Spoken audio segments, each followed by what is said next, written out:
Salut tout le monde, c'est Gwen, bienvenue dans cette nouvelle vidéo. J'espère que vous vous portez bien et que vous passez une super semaine. Juste avant que la vidéo commence, je vous fais deux petites annonces. J'ai ouvert un compte Twitter récemment si vous voulez me suivre et savoir quand est-ce que des nouvelles vidéos qui sortent et des nouveaux articles.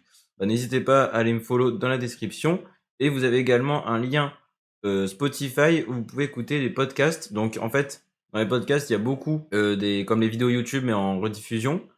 Mais vous avez aussi des podcasts exclusifs depuis cette semaine. J'essaierai d'en faire un toutes les semaines où vous aurez donc des trucs en plus où je vous raconte un peu plus ma vie. Donc dans cette vidéo, on verra tout d'abord comment se former en bourse et avoir toutes les bases pour avoir assez de confiance en soi et être sûr de ce qu'on fait dans nos investissements. En deuxième temps, nous verrons donc comment trouver sa propre stratégie et surtout l'appliquer sur le long terme, garder une certaine discipline et pas avoir envie de changer tous les 4 matins notre stratégie. Pour finir, on verra aussi donc comment écouter les remarques des autres, mais aussi savoir prendre du recul et ne pas investir sur un coup de tête. Donc quand je dis les autres, ça peut être les médias, les personnes de notre entourage ou encore d'autres investisseurs en bourse qu'on croise sur internet ou dans la vraie vie. Donc pour commencer rapidement, la formation en bourse, moi ce que je vous conseille vraiment c'est d'acquérir de la connaissance un maximum avant d'investir en bourse.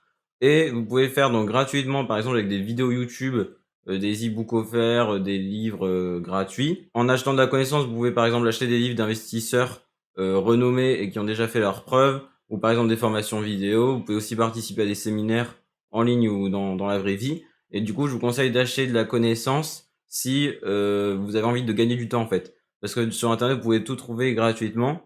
Mais du coup, en fait, il faudra bien faire le tri entre les informations, bien tout récapituler ce que vous apprenez. Et en fait, faut pas se perdre. Et le mieux, en fait, du coup, c'est si vous achetez par exemple un livre ou quoi, vous avez déjà une sorte de mentor, quelqu'un qui est déjà passé par là où vous êtes passé. Et du coup, tout est bien récapitulé. Donc, on retrouve facilement les informations. Et on apprend aussi plus vite. Donc, c'est à vous de voir si vous préférez perdre plus de temps ou d'argent. Moi, je vous conseille de perdre un petit peu d'argent au début pour gagner plus de temps ensuite. Surtout que le temps, c'est limité, alors que l'argent, ça va être illimité, entre guillemets. Même si on perd 1000 euros aujourd'hui, on peut toujours les récupérer demain ou après-demain, alors que le temps, c'est pas possible. Et du coup, en fait, le fait de vous former, ça va également renforcer votre confiance en soi, parce qu'en fait, comme vous saurez toutes les bases, vous saurez pas mal de connaissances sur le sujet, vous pourrez déjà commencer à investir et dire: «OK, je sais ce que je fais, je peux déjà commencer à acheter nos premières actions et ça va bien se passer». Ensuite, ce que je vous conseille de faire, c'est de tester gratuitement votre stratégie avec un portefeuille fictif ou virtuel aussi on dit. Donc ça, c'est sur plein de brokers différents, vous pouvez retrouver ce service totalement gratuit, donc qui permet donc de bien tester vos stratégies en amont. Par exemple, vous pouvez acheter 5 ou 10 actions que vous pensez acheter dans la vraie vie, voir si elles se comportent bien sur le court terme, et cetera. Voir sur quelques semaines si ça se passe bien, si c'est bien diversifié, équilibré, si votre portefeuille tient la route. Et si oui, bah vous pouvez commencer à appliquer vos stratégies, acheter vos premières actions.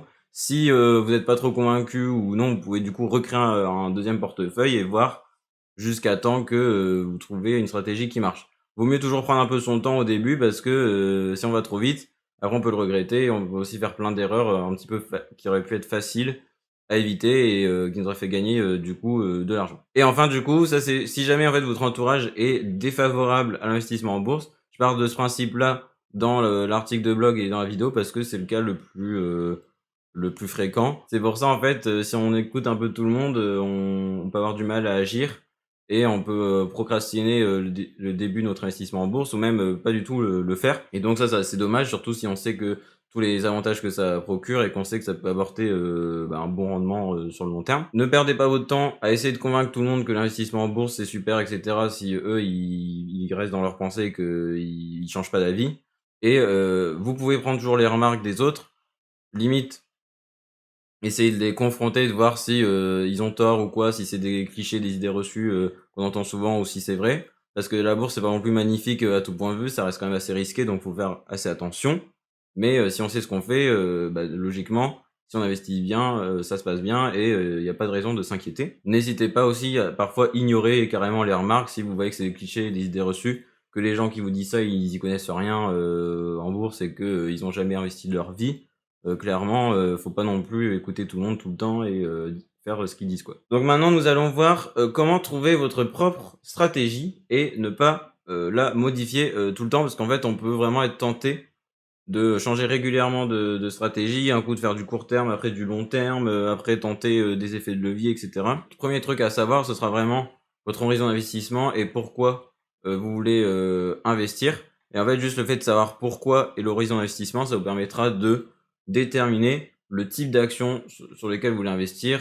C'est plus des actions à dividendes, des actions à forte croissance, des actions cycliques qui bougent, selon, des cycles réguliers et qui peuvent, offrir des bons rendements, mais qui ont aussi une grosse volatilité. Une fois que vous saurez ça, après vous aurez juste à choisir, quand je dis actions, ça peut très bien être des ETF. Vous choisissez vos actions une par une ou des ETF et après, une fois que vous pensez que c'est bon, comme on a dit tout à l'heure, vous pouvez automatiser le processus et si vous partez sur du long terme, par exemple, vous avez juste à vendre une fois de temps en temps si, il y a une position où vous pensez que finalement ça vaut plus trop le coup, que ça va moins être rentable et que vous avez trouvé quelque chose de mieux ou sinon vous avez juste à renforcer vos positions en automatique et après tout va bien. Si vous voyez que ça roule, il y a pas de raison de changer et je vous mets en garde aussi parce que, en fait, parfois vous pouvez avoir certains investisseurs qui vont dire: «Ouais, moi j'ai 15 de rendement, 30 enfin des rendements, absolument incroyable. Ces personnes-là, parfois, elles disent pas tout. Genre, elles disent pas que il y a 6 mois, elles avaient perdu 50 sur l'investissement parce qu'elles avaient utilisé un effet de levier. Ou elles disent pas qu'elles passent 3 heures par jour à essayer de regarder les actions, à vendre, à acheter, et cetera et que ça leur prend plein d'efforts, plein de temps et qu'elles ont moins le temps de faire autre chose. Donc en fait, vous savez pas exactement comment procèdent les gens et même s'ils ont un rendement supérieur à vous, peut-être qu'ils par le passé, ils ont perdu plus ou que, ils peut-être qu'ils gagnent plus d'argent mais qu'ils perdent, plus de temps et de ressources. Donc vraiment, des fois, faut comme je vous dis, faut bien ignorer, les ce que disent les autres et rester focus sur son portefeuille et regarder, si ce qu'on fait, nous semble correct et satisfaisant et si c'est le cas, tout va bien. Sinon après, bien sûr, on s'adapte, on change et on progresse. Même si on fait des échecs de temps en temps, le fait de comprendre pourquoi on a échoué et de rebondir dessus, c'est ce qui vous fera progresser et qui vous apportera, de meilleurs rendements, tout simplement, en apprenant de ses erreurs. Le pire truc que vous pouvez faire vraiment, c'est faire, commencer, faire une 2 ou 3 erreurs et abandonner direct. Tout ce qui vaut le coup dans la vie, de toute façon, il faut toujours un minimum de temps et d'investissement, personnel avant que ça fonctionne et que, on l'obtienne. Parce que sinon, ça veut juste dire que c'est trop facile à avoir et que finalement, ça vaut pas tant le coup, que ça. Et donc enfin, dernière partie, écoutez les autres, mais prenez du recul. Donc on avait vite fait parler, dans la partie 1, mais en fait, du coup, en fait, ce que je vous conseille de faire, c'est vraiment vous pouvez prendre les avis un peu de tout le monde, que ce soit des investisseurs ou des journaux d'investissement qui donnent des conseils ou des actualités. Ce que je vous conseille de faire en priorité, c'est de vérifier les résultats de leur investissement ou le résultat en bourse de ces personnes qui vous donnent des conseils. Parce que, si elles font n'importe quoi en bourse et qu'elles vous donnent des conseils, vraiment faut pas les écouter, comme vous en doutez. Assurez-vous du coup de trouver des mentors et des personnes qui investissent en bourse, qui savent de quoi elles parlent et qui ont des résultats, corrects et de toute façon, ça se verra tout de suite en vrai si, la personne elle s'y connaît ou pas. Au pire, vous lui posez des questions un petit peu techniques, vous verrez s'il répond, n'importe quoi ou et après aussi, si par exemple, si vous carrément, le boulanger, le dentiste du coin, qui connaît rien en bourse, d'habitude il en parle pas et que là d'un coup, il vous recommande des actions et tout, il dit parce qu'il a entendu parler de untel, que c'était un bon coup, qu'il fallait prendre cette action-là. Pareil, méfiez-vous parce que ces trucs-là, souvent c'est, bon, c'est vraiment des rumeurs, des on-dit, de la spéculation à très court terme et vérifiez bien surtout en fait la valeur de l'entreprise, que, le projet, de l'entreprise est solide, que les perspectives sont bonnes et que leurs bilans comptables sont solides, qu'il y a des bénéfices qui tombent, qui sont en augmentation et cetera. Juste, n'achetez pas des actions, d'entreprises qui sont valorisées énormément et qui proposent rien ou qui vendent que dalle, là ça sert pas à grand chose quoi. Et ça peut être assez risqué aussi parce que si tout le monde se rend compte qu'en fait c'était une entreprise où, il y avait rien, juste c'était investir, pour de la spéculation, ça peut vite, redescendre d'un coup et le cours peut s'effondrer, d'un jour à l'autre, quoi. Voilà, c'est la fin de cette vidéo. J'espère qu'elle vous aura plu. On se dit, à jeudi prochain. La semaine dernière, je m'étais trompé dans mon intro. J'avais dit, dans mon outro, j'avais dit mercredi alors que d'habitude ça sort le jeudi. Là, en plus, on est vendredi, donc je la sors un jour en retard. Je suis un peu deg, parce que je pouvais pas la sortir hier, donc désolé pour la gêne occasionnée.